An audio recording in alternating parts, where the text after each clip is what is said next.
गुरु प्यारी सात संगत जी राधा स्वामी जी। आज की साखी विश्वास पे आधारित एक सच्ची कहानी है कि हमें अपने सतगुरु पर पूरा भरोसा रखना चाहिए। वो हमेशा हमारा साथ देते हैं और हमारे अंग संग ही रहते हैं। सात संगत जी, चलिए आज की साखी शुरू करते हैं। यह साखी अमेरिका के एक डॉक्टर मार्क की सच्ची कहानी है, जो कि कैंसर स्पेशलिस्ट है। डॉक्टर ने कैंसर पर बहुत शोध किया है। बच्चों का एक कैंसर है जिसका कोई इलाज नहीं था। इस डॉक्टर ने इलाज को ढूंढने के लिए अपना पूरा जीवन लगा दिया और आखिरकार वो सफल भी हो गए। उन्होंने इस कैंसर का इलाज ढूंढ निकाला। सात संगत जी, यह डॉक्टर एक नास्तिक था, मतलब वो भगवान में विश्वास नहीं रखता था। उसे भगवान पर जरा भी भरोसा नहीं था। उसका मानना था कि भगवान जैसा इस दुनिया में कुछ भी नहीं है। इंसान जो भी करता है अपनी मेहनत से करता है। दिन रात मेहनत करके इस डॉक्टर ने कैंसर का इलाज ढूंढ लिया। जब इलाज मिल गया तो डॉक्टर का बहुत नाम होने लगा। जब इस डॉक्टर का नाम हुआ तो अमीर लोग अपने बच्चों का इलाज करवाने के लिए उसके पास आने लगे। और अमीर लोग इसीलिए आते थे क्योंकि इस डॉक्टर की फीस बहुत ज़्यादा थी। डॉक्टर एक नास्तिक था तो उसे भगवान का भी कोई डर नहीं था। यह डॉक्टर गरीबों की तरफ देखता तक नहीं था। जो ज़्यादा पैसे देता था सिर्फ उनका ही इलाज करता था। अब बच्चों के कैंसर का इलाज बस इसी डॉक्टर को पता था। जब अमीरों के बच्चे जल्दी से ठीक होने लगे तो डॉक्टर का नाम सरकार तक पहुंचा। जब सरकार ने इसका नाम राष्ट्रपति को भेजा तो राष्ट्रपति ने उसको अवार्ड देने की घोषणा कर दी। अब अवार्ड मिलने की खबर से डॉक्टर बहुत खुश हो गया। जिस दिन अवार्ड मिलना था उससे एक दिन पहले ही डॉक्टर की फ्लाइट थी। जब डॉक्टर फ्लाइट पकड़ने के लिए हवाई अड्डे पर गया तो वहां उसे पता चला कि फ्लाइट इंजन की खराबी के कारण रद्द हो गई थी। जब फ्लाइट कैंसिल हो गई तो डॉक्टर ने वहां दूसरी फ्लाइट के बारे में पता किया तो दूसरी फ्लाइट 10 घंटे बाद की थी। तो डॉक्टर ने बोला कि मुझे किसी भी हालत में अगले दिन तक पहुंचना है। वहां उसे कहीं से पता चला कि बाहर टैक्सी रेंट पर मिल जाती है, लेकिन ड्राइवर नहीं मिलता, आपको खुद ही ड्राइव करके जाना पड़ता है। सात संगत जी, डॉक्टर गाड़ी लेकर खुद ही ड्राइव करके वहां से निकल गया। जब डॉक्टर जंगल के रास्ते से गुजर रहा था तो अचानक मौसम खराब हो गया और इतना खराब हो गया कि हेडलाइट के सामने रास्ता दिखना तक बंद हो गया। सात संगत जी, जंगल का रास्ता था और आगे कुछ ना दिखाई देने के कारण वह रास्ता भी भटक गया। अब जंगल में भटकते भटकते डॉक्टर थक गया। उसे भूख भी लगी थी क्योंकि वह सुबह से निकला हुआ था। उसने ना कुछ खाया था और ना ही कुछ पिया था और अब गाड़ी का पेट्रोल भी खत्म होने को आ गया था। अब डॉक्टर चाहने लगा कि उसे कोई घर मिल जाए और वहाँ कुछ खाना और फ़ोन करने को मिल जाए। अचानक ही कुछ दूर डॉक्टर को एक लाइट जलती दिखी। वहाँ एक छोटी सी झोपड़ी थी। डॉक्टर ने वहीं गाड़ी खड़ी की और झोपड़ी का दरवाज़ा खटखटाया। एक औरत ने दरवाज़ा खोला। तब डॉक्टर ने उस औरत से पूछा कि मुझे एक ज़रूरी फ़ोन करना है, क्या कोई मदद मिल सकती है?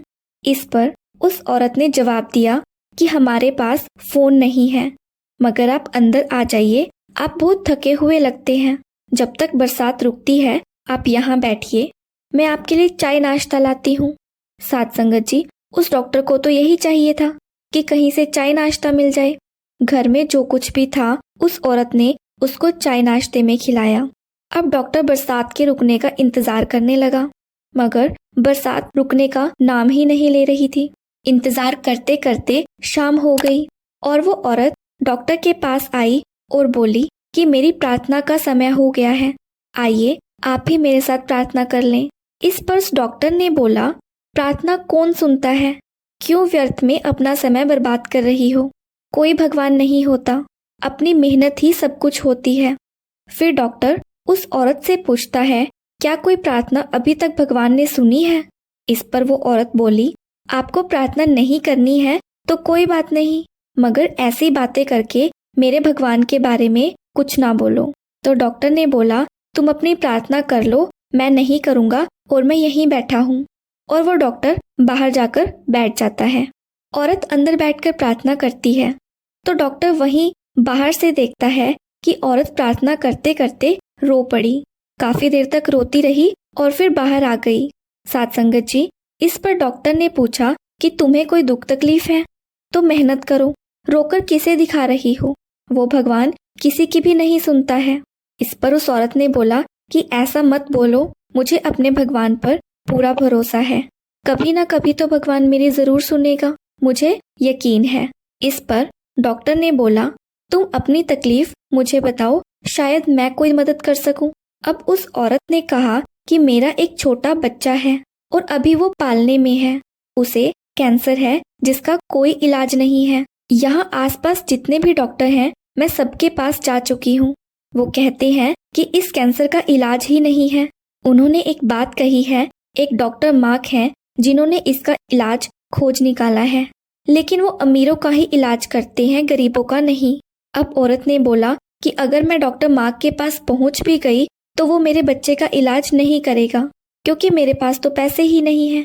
इसलिए मैं रोज भगवान से यही प्रार्थना करती हूँ कि मैं डॉक्टर के पास नहीं जा सकती, तो डॉक्टर को आप मेरे घर भेज दो, जिससे कि वो मेरे बच्चे का इलाज कर सकें। साथ संगत जी, सतगुरु की दया मेहर की कोई सीमा नहीं होती। जैसे ही डॉक्टर ने यह सुना, डॉक्टर का पूरा शरीर कांप गया। ऐसा लग रहा था मानो वक्त थम सा गया हो। वह सोचने लगा कि फ्लाइट का कैंसिल होना, गाड़ी में रास्ता भटकना और फिर आकर इसी घर में पनाह लेना, अगर भगवान नहीं होते तो ऐसा कभी भी नहीं होता। डॉक्टर सोचता है कि इस औरत का भगवान पर इतना अटूट विश्वास है कि इसकी प्रार्थना ने मुझे कहां से कहां लाकर खड़ा कर दिया है। अब डॉक्टर ने औरत को बोला कि मैं ही डॉक्टर मार्क हूँ और तुम्हारे भगवान ने ही मुझे यहाँ भेजा है। यह बात सुनकर औरत की आंखों से आंसू बहने लगे। डॉक्टर ने बोला क्योंकि भगवान ने मुझे यहाँ भेजा है तो तुम्हारा बेटा जरूर ठीक हो जाएगा, और आज के बाद मैं सबसे पहले गरीबों का ही इलाज करूंगा, उसके बाद अमीरों का। साथ संगत जी, इस साखी का सार यह है कि भरोसा एक ऐसी चीज है जिसे हम कुछ भी पा सकते हैं, बस हमें अपने सतगुरु पर पूरा भरोसा रखना चाहिए। साथ संगत जी, आपको ये साखी कैसी लगी? वीडियो को लाइक करके कमेंट बॉक्स में जरूर बताइएगा, और आप इस चैनल को सब्सक्राइब करके बेल आइकन को ऑन कर सकते हैं, जिससे आपको नई साखी की नोटिफिकेशन सबसे पहले मिल पाए। इसके साथ ही आपसे विदा लेते हैं और मिलते हैं एक नई साखी के साथ। तब तक के लिए राधा स्वामी जी।